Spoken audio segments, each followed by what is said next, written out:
Before mass campaigns, before famine, before the Cultural Revolution, there were quieter warnings, not in speeches, not in policy, but inside personal lives, because extreme politics doesn't begin with nations, it begins with relationships. And when power demands survival at all costs, families feel it first.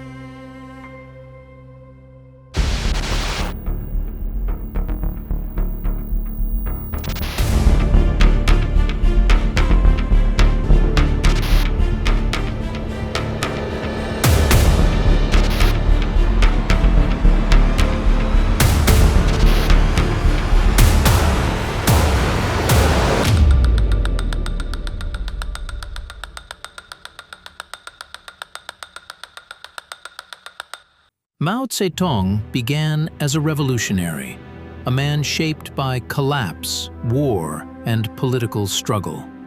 He rose through the early Chinese Communist movement and eventually became the CCP's most powerful leader. But in that world, loyalty was more than politics. It was survival. Revolutionary movements don't just ask what you believe, they ask what you're willing to lose.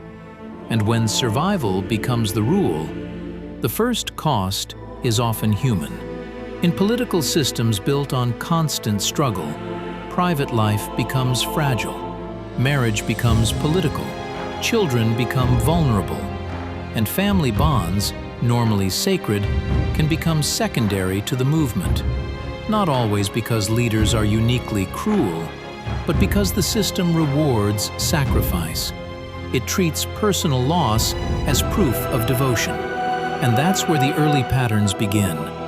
One early figure closely tied to Mao is Yang Kai-hui, Mao's wife, and a revolutionary connected to the early communist cause.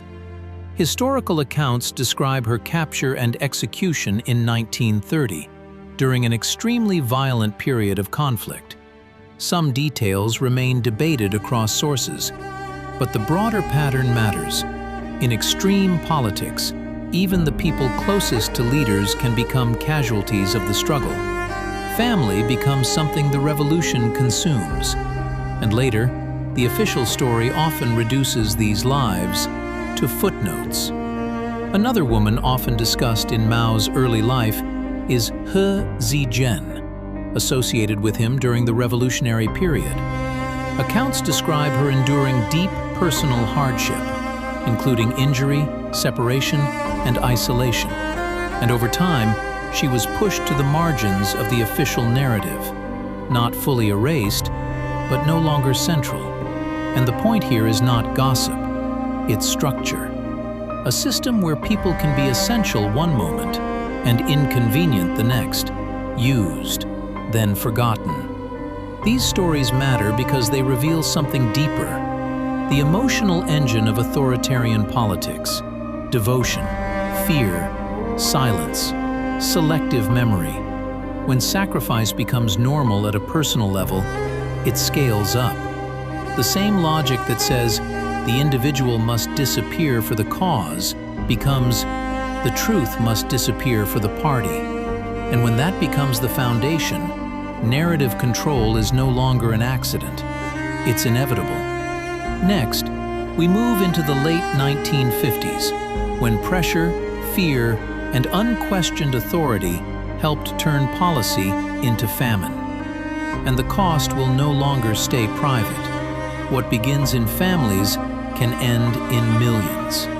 If you want a stronger defense against manipulation, build one habit. Verify claims, even when they're repeated with confidence. Because power doesn't just control laws, it tries to control memory. And history always begins with human lives.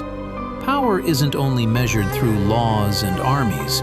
Often the first price is paid by families and by the people history chooses to forget. In the next episode, we enter the Great Leap Forward, when fear of telling the truth became hunger and policy turned into catastrophe for millions. Don't miss it. As the sun sets, the BRP Sierra Madre stands firm, Stay informed. See you next watch.